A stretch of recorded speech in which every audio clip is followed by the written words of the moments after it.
The numbers told the story. They always do. It's one of those idiots who believe in analytics. This is a numbers game with Gill Alexander on VSiN. Good Monday morning to you. It is a numbers game at VSiN, the sports betting network, VSiN.com, Game Plus, iHeartRadio, YouTube TV, and of course, Sirius XM channel 158. It's Gill Alexander. It's Kelley Bydlon, everybody. Producer number 9. So much more than a producer with a little two-finger wave. No, I did a point today. Oh, I'm going to keep mixing it up on you now because I think it distracts Gill just enough. I like it. Got to keep him on his toes. What gave you that impression? Got a good show today. Carl Sack. We have two guys on the show. Let me couch it this way. Two guys on the show who genuinely move lines when they release plays. Carl Sack in the NBA from killersports.com will join us here in about a half hour. And in hour number 2, not that we're here to have him move lines, but just know that this is history. The greatest sports bettor of his generation, Rufus Peabody, will join us in studio. And I'm pumped to just chill with Rufus for a little bit. He made his hay where he first rose to prominence, where he first became known to the general public, or really just around Vegas, first of all, before that even, was in Super Bowl props. Super Bowl props specifically after that Steelers-Cardinals Super Bowl. Remember back in the day? Mm-hmm. The old Santonio Holmes toe tap to win it for the Steelers against the Arizona Cardinals. Great game. What was that? After the 2008 season, I want to say. That was where he first sort of made his mark.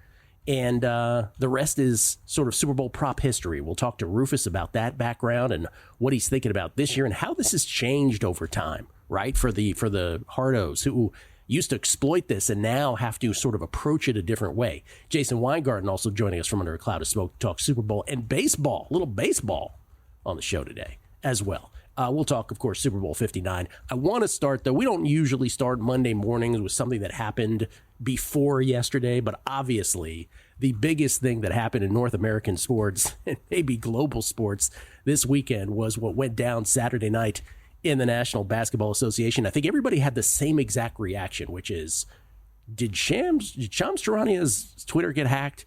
How is this appearing on my phone? Remember, there was a couple weeks ago where the phone had this breaking news of some dunk that Ja Morant made over Victor Wembanyama and it didn't even count. It was after the whistle. Yeah. And I was in here and I was like, get this off my phone. Get it off my phone. So this goes down Saturday night. Luka Doncic traded to the Lakers. I don't know if you were like me. My eyes, the message to my brain didn't work the first time. I'm wait, what am I looking at? He was hacked. He was for sure hacked. I had just gotten home for the evening, and it popped up. I would start getting texts. No, he's hacked. His follow-up tweet to try to clarify to everybody. Yes, this is real. This is not a drill. Well, yes. Clearly he got hacked because if you send that tweet, you must be hacked, right? Here is the details. Of course, if you missed it, if you were trapped under a heavy object this weekend, Lakers receiving 5-time All-NBA Luka Doncic, Maxi Kleber, Markieff Morris from the Mavs. Dallas acquiring Anthony Davis, one of the 75 greatest of all time when we had that 75-year anniversary. Let's not sort of sleep on that. Max Christie and the Lakers' 2029 first-round pick. Jazz also involved in this. They received Jalen Hood Schiffling, the Clippers' 2025 second-round pick, and the Mavs' 2025 second-round selection. So at once the shock sort of wore off, I think my first reaction was the same as most too, which is, wait a minute. They just traded Luka Doncic for that? And without diminishing Anthony Davis at all, still, for that? No Austin Reeves, no other future firsts included.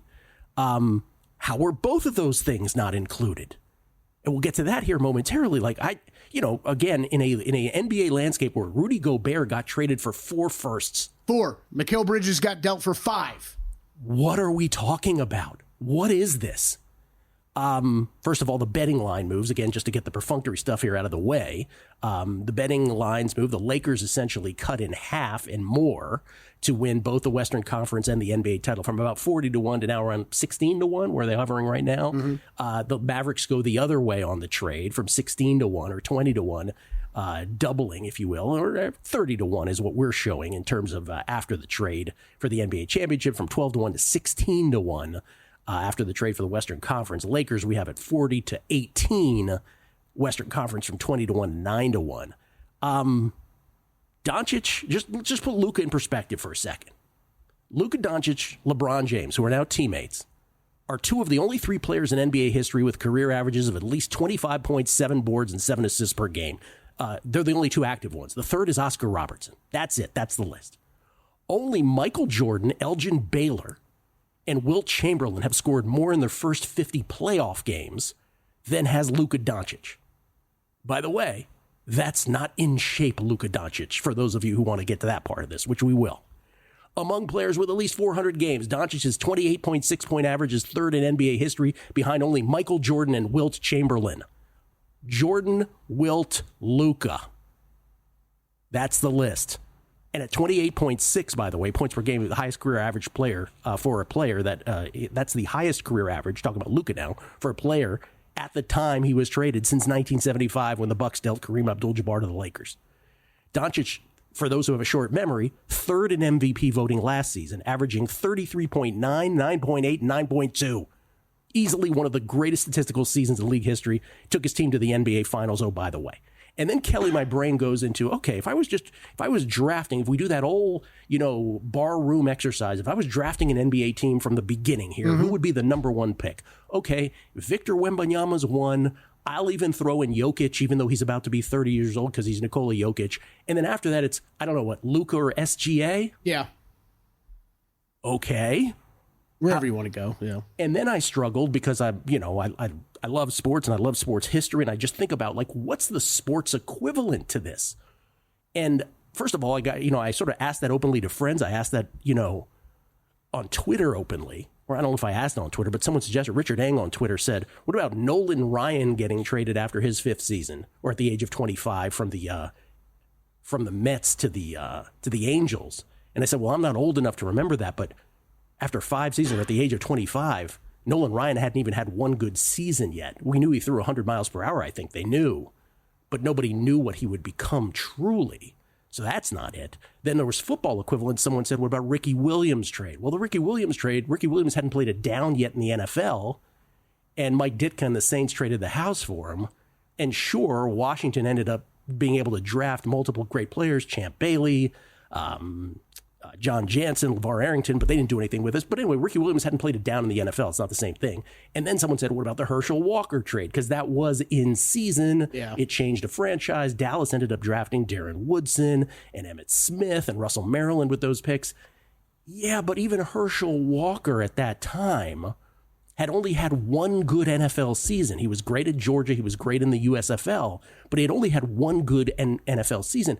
There is no equivalent for this. This is the first time in NBA history that two reigning All-NBA players have been traded for each other mid-season, according to Elias. This, to me, in terms of just a shock level, was more like a Buster Douglas knocking out Mike Tyson thing, where you'll never forget where you were thing, in terms of just a trade equivalent. There is no equivalent. That's what I'm getting at here. There's no equivalent to a guy who, at 25 years old, regardless of what you think about him, his shape, and we'll talk about that next, is everyone believes he's a future Hall of Famer. Everybody believes he'll win, 1 or 2 championships. And, of course, he'll win a couple MVPs. That's kind of baseline we're thinking about for this guy. So how could this have happened? How?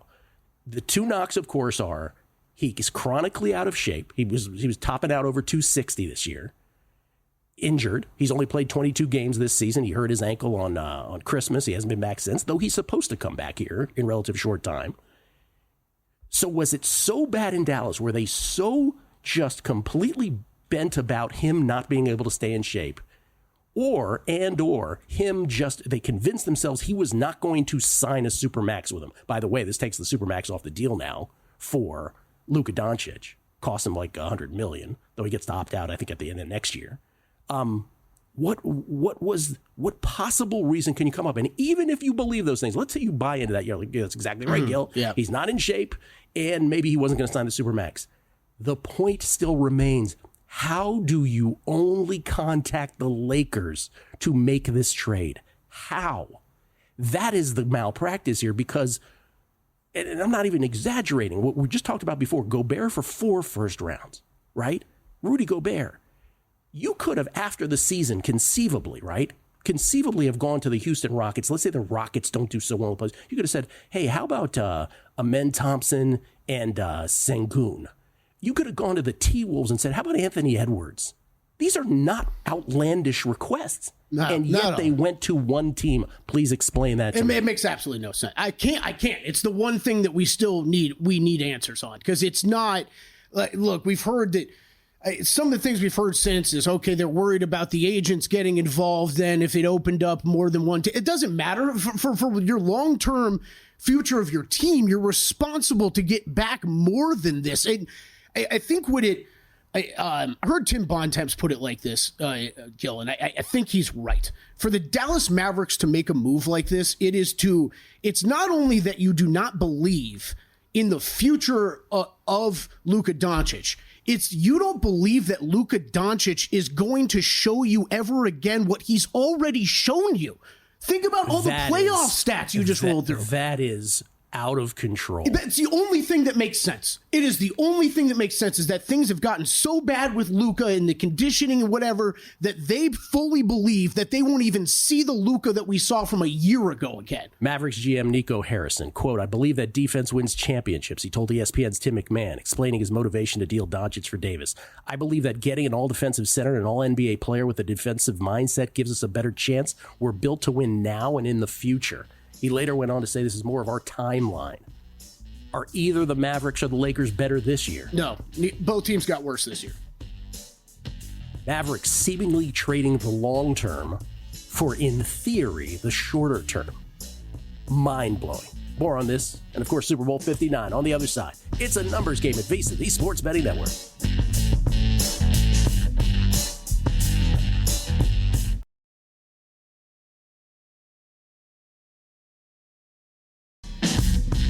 A numbers game on VSiN, the Sports Betting Network. Ever had your deposit blocked by your bank right before a big bet? Yep. Ever needed cash at 2 a.m. for another shot at the tables, but hit your ATM limit? Oh, we've all been there on a trip to Vegas. Boost has your back. Edge Boost, that is. Edge Boost is the first ever bank account built for bettors. Listen to this. With Edge Boost, all your gambling-related transactions will always be approved. No more headaches. For you high rollers, you can move up to $250,000 a day on your Edge Boost Visa debit card with unlimited withdrawals. This works 24/7 for instant deposits. Never wait for a wire to clear again. Gets better. Every time you deposit into a gambling account, you earn cashback rewards up to 0.5 percentage point. All this for no usage fees and no minimum balance. This is a bank account, not a credit card, so there's no approval required or credit checks. Finally, Edge Boost has a suite of responsible gambling tools to help you manage your bankroll and make informed decisions. What are you waiting for? Go to edgeboost.bet. That's edgeboost.bet. Use the promo code ANG to start at Tier 2 for faster bank transfers and higher cashback rewards. Sign up for Edge Boost today. It's very cool, Gil. Sat in a meeting last week with the Edge Boost guys talking about this. Got to fired up my account this weekend, started using it. Very, very interesting tool for bettors. You just hit on a lot of the, I think, advantages for moving money around more easily. I think, to me, one of the most fascinating and best parts of it for some of the newer bettors out there, it's a straight up checking account, right? It works like that, a debit card with checking account. For newer bettors out there that are trying to practice better bankroll management and making sure you are separating your betting funds from actual real life funds, this is the perfect solution for that. Because you can set up your whole account of where your betting dollars go. There you go. Yeah. Well it's done. good. Very, very cool. I've just started playing around with it this week and excited to be working with Edge Boost here. What spoke to you there? The $250,000, move that around? That kind of thing? You're like, that's me. For our bigger bettors out there, they get the ability to do that. I didn't exactly do that. Moved around a few hundred this weekend. Yeah. Dallas Mavericks GM Nico Harrison on the future of the Dallas Mavericks. Well, I think the long term is the time frame. I think he fits our time frame. If you pair him with Kyrie and the rest of the guys, he fits right along with our time frame to win now and win in the future. And the future to me is 3-4 years from now. The future 10 years from now, I don't know. I don't think they probably bury me and Jay by then, or we bury ourselves. Yes. By the way, if you didn't see the video there, Jason Kidd is being held hostage right next to him. Seriously. It is so awkward. How is it? I mean, it's part of your job to think about 10 years from now. You just mortgaged the future for a shot in the next. I mean, how is this a win for Dallas? They win a championship in the next three seasons. It's the only way that everybody shuts up. The only way. Yeah. Imagine being in that position with this roster. Said earlier, neither team is better this year. Yeah. Do you still buy? Because there's a lot of people who immediately said, "Oh, these teams aren't done. They're not done. LeBron could be moving." I don't believe LeBron's moving. It sounds like through this weekend, even though he was like the third person to find out, even though that this is now the first time in LeBron James' career that basically decisions are on a team that he's on are not being made around him. Sounds like he's gonna stay. Brian Windhorst from ESPN. This is not about the Lakers, not really about LeBron. It's about the Mavs and Luka. One of the biggest, most stunning trades in the history of the league. My phone's exploded. Basically a rebuke of Doncic. A rebuke. Mavs saying they don't think they can win with him. Defense, condition, ability to focus at the biggest moments. Luka locked into the Mavs, and it's the Mavs who are pulling the plug. Only one bidder as far as we know. One bidder, that is. They didn't even get the entire package from the Lakers. The Lakers are still holding a first-round pick. LeBron has dreamed of this. And by the way, that's the part that really upsets people too. The Lakers, who looked like we all were sort of under the impression that when LeBron finally retired, whenever that day would come, that the Lakers would be mired in mediocrity at best for a generation. Not anymore. Another lifeline for the Lakers. Yeah. Oh. Yeah. Cam asked me back there, back in the control room, how long does Bronny make it after LeBron leaves? And I'm like, as long as Luka wants, it might be 2 minutes later. By the way, in order to make this happen, Anthony Davis waived his $5.9 million trade kicker as part of the deal. Decision made to give the Mavericks some flexibility with the salary cap to be competitive as competitive as possible. Also recognizing there's no state income tax, so we can make it back that way in Texas. And the Mavericks celebrated by turning around and giving up 91 points to the Cavaliers in the first half yesterday. That game was crazy. I mean, Luka, this is costing. So the whole Supermax thing, you broke it down a little bit in the first half. This will cost Luka Doncic tens of millions of dollars. It's over. Yes, it will.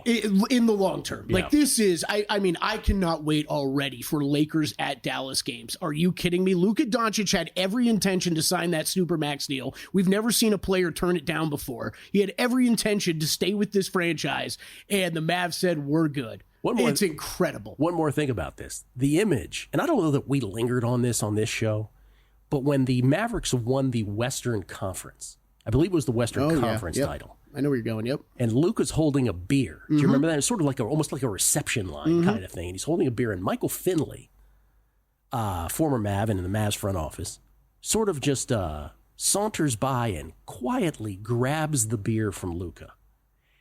That is sort of now becomes, in some sort of way, the symbolic image of the end of the Luka Doncic era. Like, was that the Mavs? We kind of laughed at the time, right? Yeah. But that almost becomes like, oh, wait a minute. That's like symbolic of what precipitated this. I just think so. It's in some of this though, Gill. We have to keep in mind. I know he's been in the NBA for a while now. He's a 25-year-old kid. 25. Like, you're betting on him not getting his crap together, if you will, as a human being and a player. When I think you can look around the league, and I'm not saying everybody can, right? I'm not saying everybody can do this. But Nikola Jokic did it, right? He got in shape. He took it far more serious. He's the best player in the NBA. Giannis Antetokounmpo. We all saw what the raw skill and ability could be when he first got in the league. He worked his ass off in the gym, became one of the best players in the NBA. Has Luka Doncic done that yet? No. But are you kidding me with the potential and what it could be? And I said that both teams got worse as of right now. Both of these teams have to make moves for this season. Dallas has too many bigs right now. They've got to add to their team unless Derek Lively's out for the season, which is definitely possible. And the Lakers got to figure out a roster. They don't have a center right now. They got to figure out no bigs. Yeah, no bigs. So okay. Betting question on this. I made a bet based off this trade. Betting question on this has to do with, so again, the lines moved in terms of futures. Neither of us think, by the way, that either team's going to be particularly better this year based on this trade. Maybe, and I don't know. Maybe Luka does come back and goes crazy. So maybe the Lakers will be awesome. I don't know. But again, there's not enough basketballs to go around because Luka's ball dominant. But now maybe this is going to be different for LeBron, and within that difference, I wonder, will the books adjust his daily game props, talking about LeBron now. You're pointing at me like I'm on to something. I brought this up yesterday. I think you are absolutely right. So will they adjust it quick enough? Because if he's going to be off ball now most of the time and he's not starting every possession, are the points going down? Are the boards going to go up? And will they adjust fast enough? So I think it's interesting. I think it's tough to make a call on it now because I think the same way you do. But right away, I feel like right away when these two start playing together, it's still going to be a little bit more LeBron take the lead until that transition happens. But I think when we see that transition coming, I am totally with you. It is going to be LeBron unders is what you got to be looking at. Okay, we've gone almost 2 segments without mentioning Super Bowl 59. My mind's just blown. There was another huge trade yesterday. Victor Wembanyama got De'Aaron Fox. So that to me is, I guess we're not going to talk about Super Bowl 59 yet, but that to me is the most amazing part of the weekend is that's a huge, right? De'Aaron Fox goes to the San Antonio Spurs to be paired up with Victor Wembanyama. By the way, those are the details on the screen right there. I won't go through them all. But didn't have to give up Jack Diddley, basically. Yeah, that's correct. That's the one that is almost the most tantalizing, like almost as much, if not more.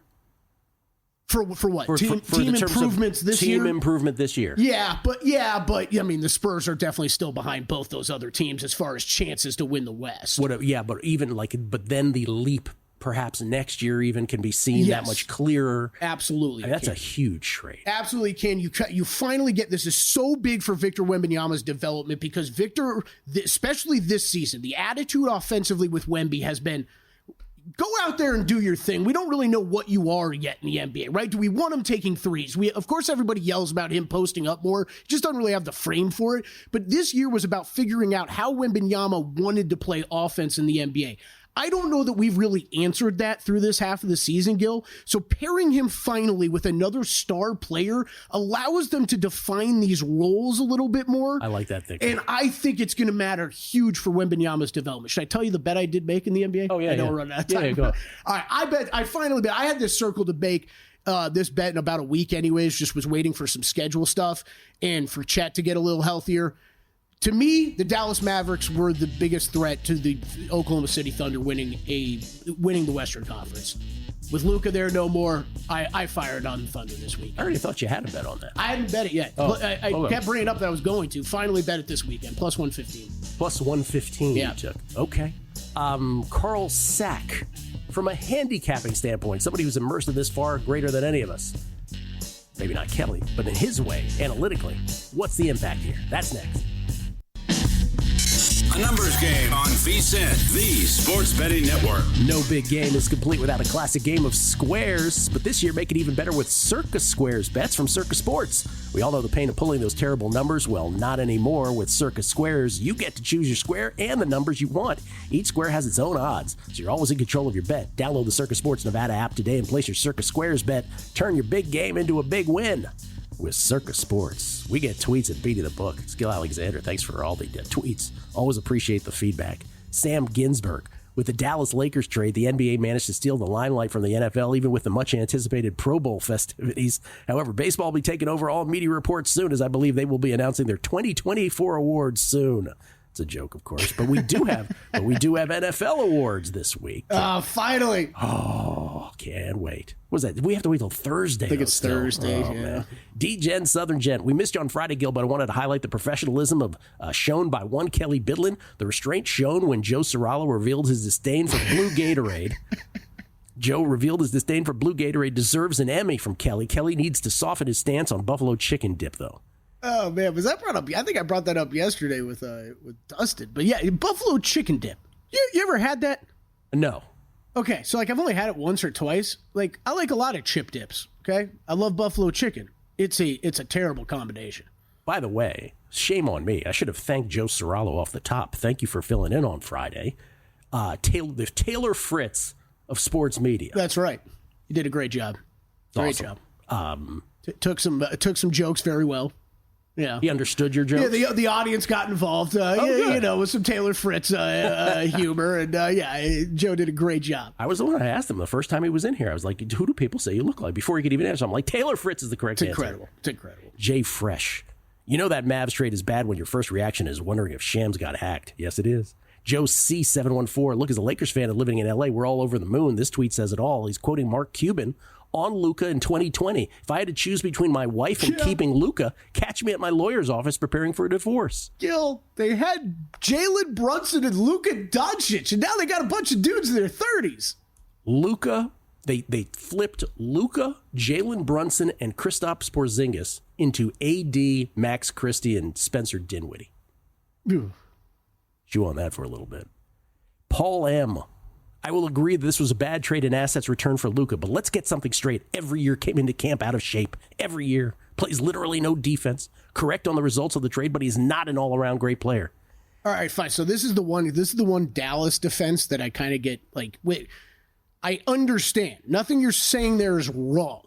But you're also acting like Anthony Davis is coming back and is the Iron Man of all Iron Man in the NBA. Like, yeah. Though he's been okay lately, so I can't really. He's a great player. He's always been a great player. No, I'm talking about his health has been great. Yeah. Has been fine lately. Shooter McGamblin. Gil, remember the ESPN notification about the Ja Morant dunk that didn't count? Yes, as a matter of fact, I mentioned it. Yesterday, I got an ESPN alert to inform me that the NFC was pulling away from the AFC in the tug-of-war match at the Pro Bowl. Shaking my head. Super jerk. Oh, I got a lot of these tweets. Super jerk. The NBA fingerprints are all over this thing. This whole thing was so the Lakers could stay relevant. If anybody thinks the commissioner's office didn't do this trade, think again. In my opinion, Dallas is getting something that nobody knows about right now. I'm not sure I understood that last part right there. Gabe, it's Shrek McPhee. Didn't get me that time, Shrek McPhee. Happy Hendrickson week. Any final thoughts or updates on any NFL awards? Cannot wait any longer. I will love or hate Snoop after Thursday. Campbell over KOC, says for Coach. And Bruce Dobingen. The only comparable trade I can remember is me trading a Bobby Orr rookie card for a friend's 1987 Datsun 280ZX. Datsun.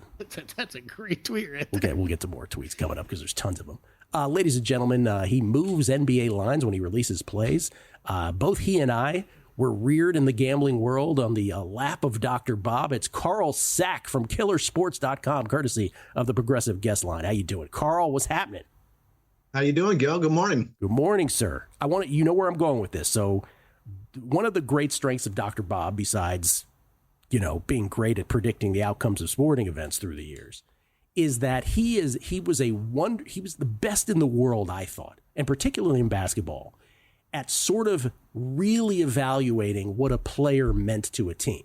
So while in basketball, because basketball is jazz, right? We all get super mesmerized by the athleticism and the feats of these guys, athletically speaking. But to actual points scored and points given up, he was great from a plus-minus perspective of really putting into perspective. And famously, some of the more outlandish ones here on the show over the years, Kevon Looney means more to the Warriors than Klay Thompson does.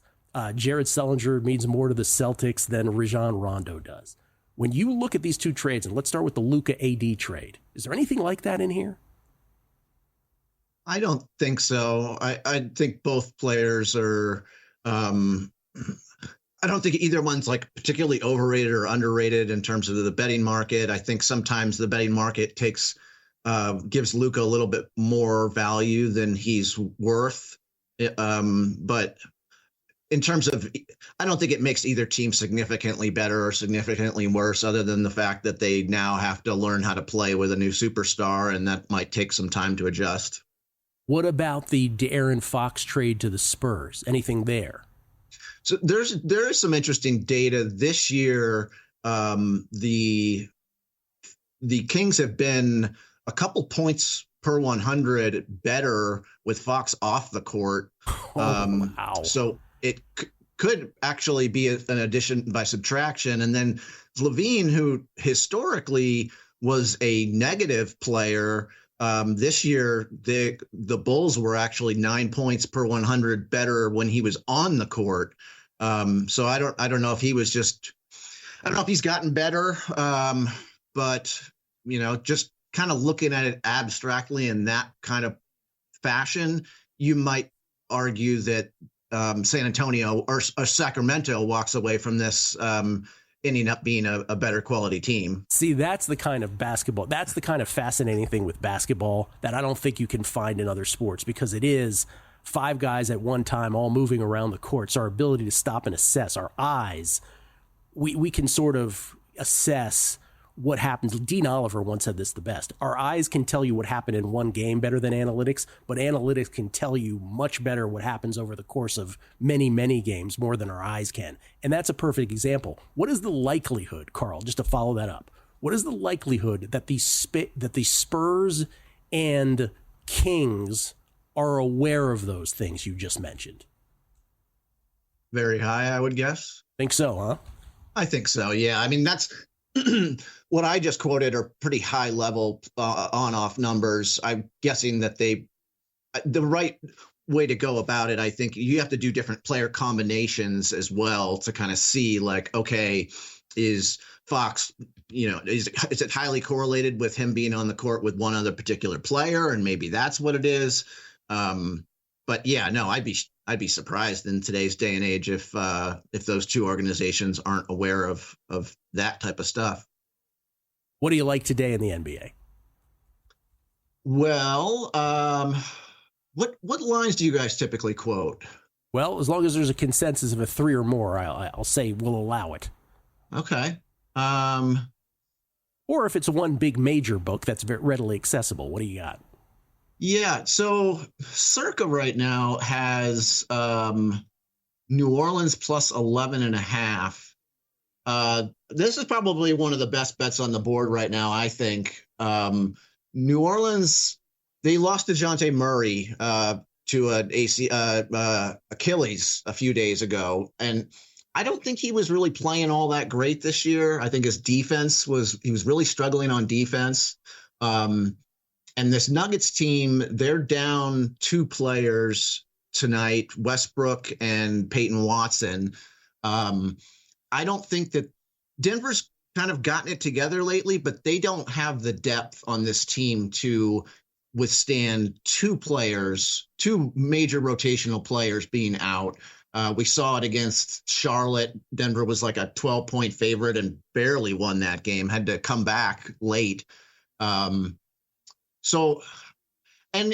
New Orleans is better rested too. They haven't played in a few days, whereas Denver's hasn't had more than a day off in 3 weeks, and it's even thrown a few back-to-backs into there. So I think that this is, and not to mention, if you watch Malone's substitution patterns, like in the fourth quarter, he will keep Joker out. If it's a 7, 8, 9 point game, he will take him out until he really needs to put him in. So I expect New Orleans to keep this game close tonight. But that's an interesting point at the end, because even if they were in cover range, the back door is always open with that kind of substitution pattern, is what you're saying. Yeah. Carl, killersports.com is where the database is, right? Killercappers.com is where the picks are? Yeah, that's where I sell my picks, and I've got a few other sharp guys there as well that sell theirs too. Okay. Carl Sack, everybody. Carl, thank you so much, man. Appreciate it. Oh, thank you. Thanks for having me on. Have a great day. Every Monday, Carl Sack with his NBA thoughts. And again, one of the few humans on earth that moves NBA lines when he releases his plays. So he's on the Pelicans tonight, plus the points at the Denver Nuggets. And I get back to that first question, Kelley, that I'm asking him. That to me is always the single most fascinating thing about basketball. I've always said it. If your team was Bird, Magic, Wilt, Bill Russell, and Oscar Robertson, you're not scoring 300 points. There is a optimal efficiency to any 5 guys. And our eyes don't necessarily catch who is ultimately valuable and who isn't in the way that we might think. We'll come back, Super Bowl 59, and more hoops next. Numbers Game, VSiN, the Sports Betting Network.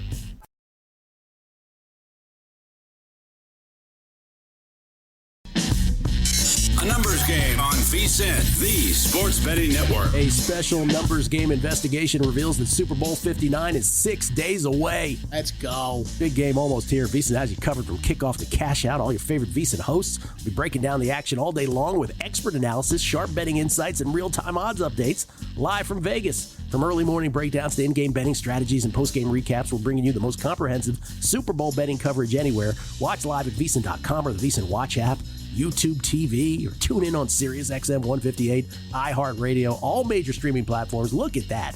VSiN by the Books kicks it off Super Bowl Sunday at 8 a.m. Eastern. There we are at 1 p.m. Eastern. Look at us. Yeah. Hey, we get to sleep in, baby. But all your favorite VSiN shows from 8 a.m. all the way through Joe Serralo cashing out deep into the wee hours. talking about the post game Super Bowl 59. What a day. Loaded schedule. Can't wait. Schedule. Can't wait, baby. We get tweets at Beating the Book. Again, always appreciated. Best listeners in the game. Vegas regular.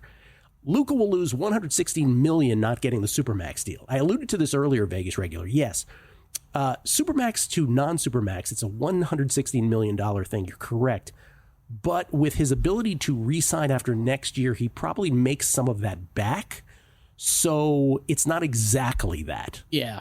It's not exactly that. But again, then we get into, contract minutia. And that's fun. That's where we brought it up earlier. You and I were talking about it on the break. It's going to be tens of millions of dollars in the end, yes. But it's some of this NBA financial stuff. It is hard to do. But I'm glad you brought it up because that's what it would be, the stark difference from the Supermax. Not that we want to dismiss tens of millions of dollars, but still, yes. Can you imagine what Luka's feeling like today? Not only do they tell you we don't care about you, we think you suck, get out of here, it's going to cost you tens of millions of dollars. I don't care how much money you have. Tens of millions of dollars? It's just hard to wrap your brain around. Colorado River Sports. I've heard some people say the beer wasn't the sponsored brand. That's why Fiddly took it. I don't really buy that, but I've seen people say it. That was very Donald Trump of you. I don't know. People have said, people have been saying. Paulie M. Reeves, LeBron, and Luka on the floor at the same time. Nobody protecting the rim. Can you say turnstile D? Whatever team plays the Lakers, I like the team total over. Yeah, I mean, again, they currently don't really have a center, but yeah. so things are going to change. But yes, Paulie, I think that's the way to look. The defense will be optional for the Lakers into the regular season. Here. Colin Murphy backs that up. Isn't the play to play the team total of the Lakers' opponent over the total until the books catch up? They're going to be terrible defensively. The reason that I don't bring that up is because I think it's the obvious one that they will adjust for immediately. Right? I think the other stuff's a little more nuanced. Yeah, I think the offense that we discussed earlier, that part's fascinating because how much of the hot potato do we get early? Like, hey, LeBron, it's your team. You go. And it's, hey, Luka, you're Luka. You go. Chris Hardman, Gill, the Lifestyle Podcast, outstanding as always. One omission, in my opinion, regarding best burger, the $50 burger at Barry's. I cannot recommend it more. It is phenomenal. Follow with the warm butter toffee cake. Oh, that is so good. Enjoy. You're welcome. Thanks again.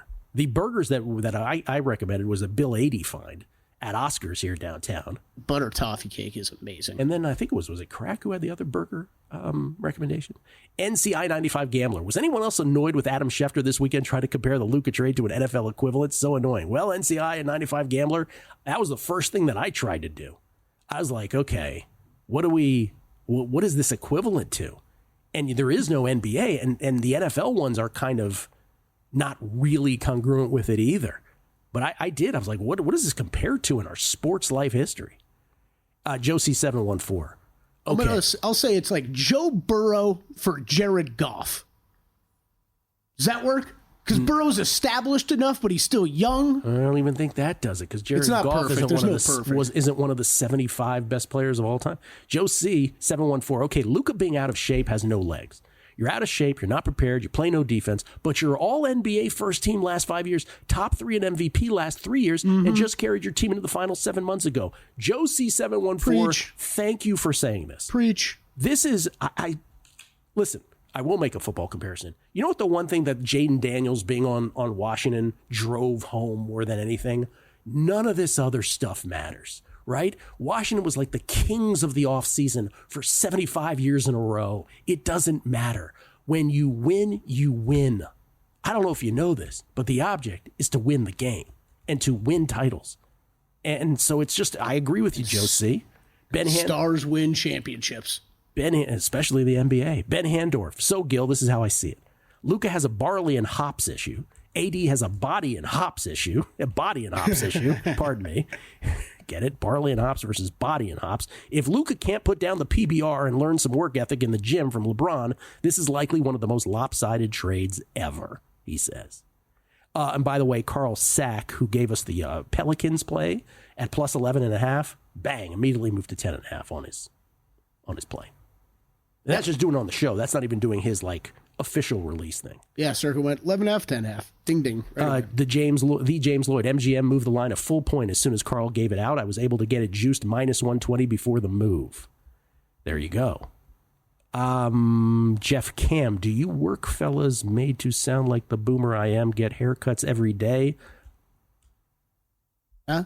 He's asking if we get haircuts every day. I get a haircut on Thursday.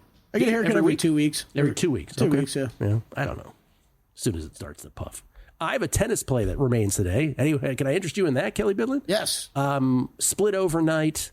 We're now on the ladies' side. We're both on outdoor hards in Abu Dhabi, and we're still on indoor hards. The indoor hard is the one remaining. By the way, split the ones this morning.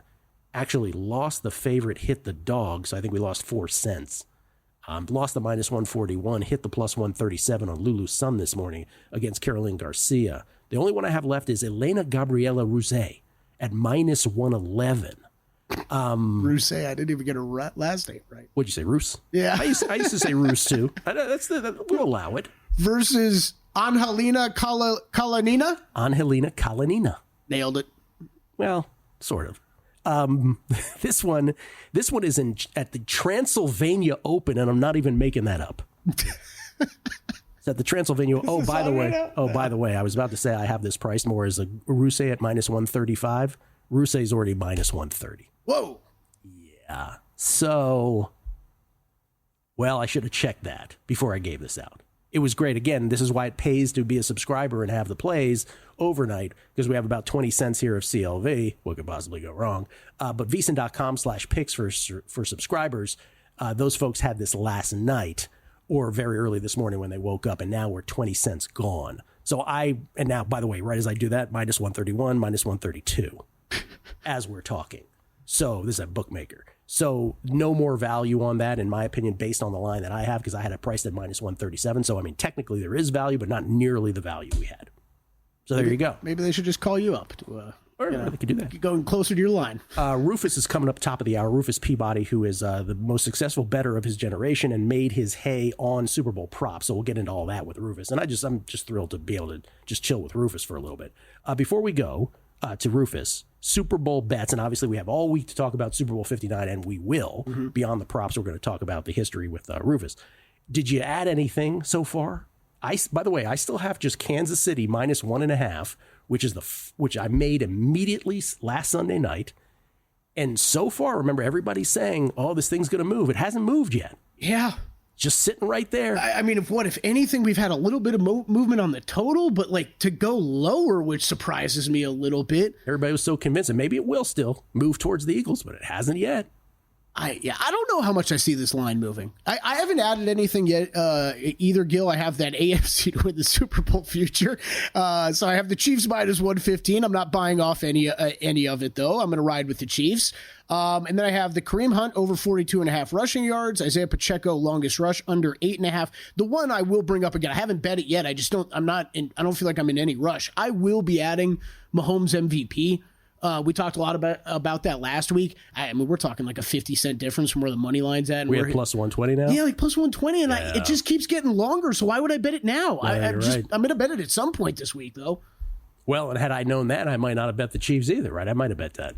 You know, just Mahomes. Again, the MVP market by proxy is always a very clever way to bet this stuff. But when Mahomes was, plus 105, again, chances of the Chiefs winning a Super Bowl and the MVP not being Patrick Mahomes, very slim, but there is still a possibility, right? It's non-zero. So at that point, maybe you do it that way, maybe you don't. But now at plus 120, I think you kind of do. Yeah. If that's your conviction on the Kansas City Chiefs. Is there a prop that you gravitated towards here at all? I'm adding at least a bit of that for the MVP. I'm not going to go huge, but yeah, I've just got the two rushing props for the Chiefs: Hunt over his yardage, Pacheco under his longest rush. I don't know. I think the Eagles side of this for props is really tough and interesting because it's game script, right? They're going to try to run the ball with Saquon Barkley. How much are the Chiefs going to try to sell out to stop that? I don't know. I went under on the national anthem. That's already been moved 2 seconds towards us, so we've got a little CLV on that. And They Not Like Us was my short shot to be the first song sung at halftime by Kendrick Lamar. Not Like Us. And Swimming Pools was my long shot. Rufus next.